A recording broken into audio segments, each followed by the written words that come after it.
Bonjour bien-aimés frères et sœurs, bienvenue dans la présence de notre Dieu. Les bontés de l'Éternel sont inépuisables et sa grâce surabonde encore dans nos vies.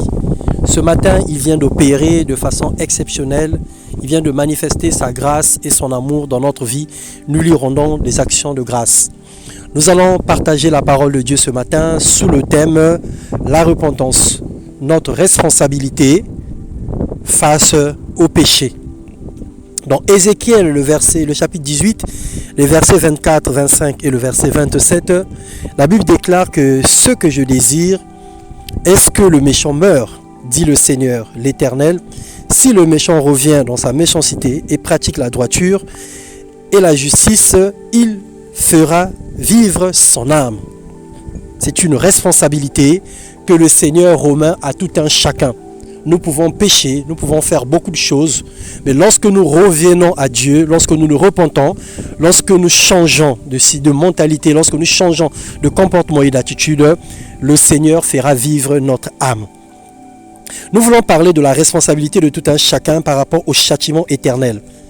Vaut mieux la fin d'une chose que le commencement, dit le Seigneur. La Bible déclare que le salaire du péché c'est la mort, mais le don gratuit que Dieu donne c'est la vie éternelle en Jésus-Christ.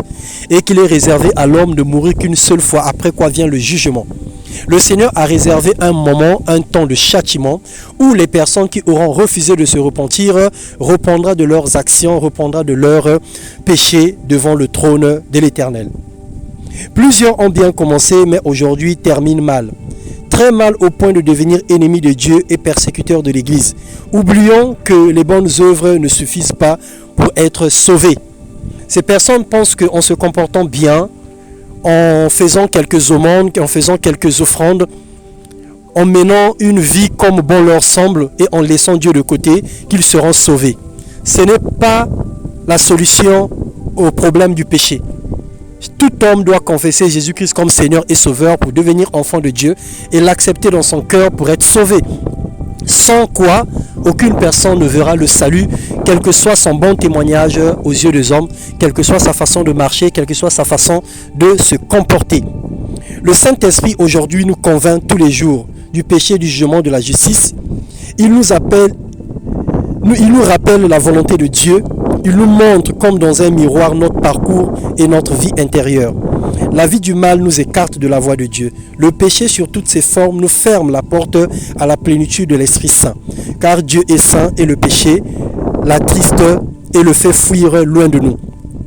Dieu ne cherche pas des gens hyper justes et saints, mais des gens humbles, qui s'abaissent devant sa face, qui ont des cœurs repentants et des personnes qui se confient au Saint-Esprit pour trouver de l'aide.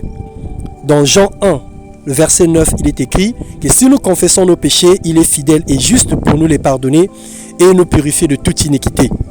Reconnaître ses erreurs et se tourner vers Dieu est la bonne et la meilleure des choses à faire pour garantir chaque jour son salut et vivre dans la puissance de Dieu. Que la voix de Dieu retentisse dans nos cœurs ce matin et nous aide à marcher dans la sainteté. Car quel avantage y a-t-il de gagner plein de richesses pour le plaisir de sa chair et à la fin perdre son âme? Faisons le bon choix, bien-aimés. Laissons le Saint-Esprit nous guider, nous orienter et nous conduire. Ce matin, nous voulons prier le Seigneur. Seigneur, toi seul es le chemin qui mène à la vie, la vérité qui nous montre le chemin et l'unique vie dont chaque personne a besoin. Manifeste-toi dans la vie de tous ceux qui disent Amen à ta parole, dans le nom du Seigneur Jésus-Christ. Que le Seigneur vous bénisse et vous remplisse de son esprit, qu'il vous donne un cœur repentant, un cœur humble, un cœur léger, qu'il vous donne de croire à sa parole, qu'il vous donne de s'abaisser, de ne pas raisonner, de s'humilier régulièrement et de revenir à ses pieds lorsque nous sentons mal par le péché. Que la gloire de l'Éternel couvre les vies de toutes les personnes qui crient à lui sans cesse, qui ont besoin de la restauration, qui ont besoin de la guérison, qui ont besoin du pardon de Dieu et qui espèrent en lui seul et en son salut. Soyez bénis, soyez couverts par le sang de l'agneau et que le Seigneur vous accorde les désirs profonds de vos cœurs. Amen.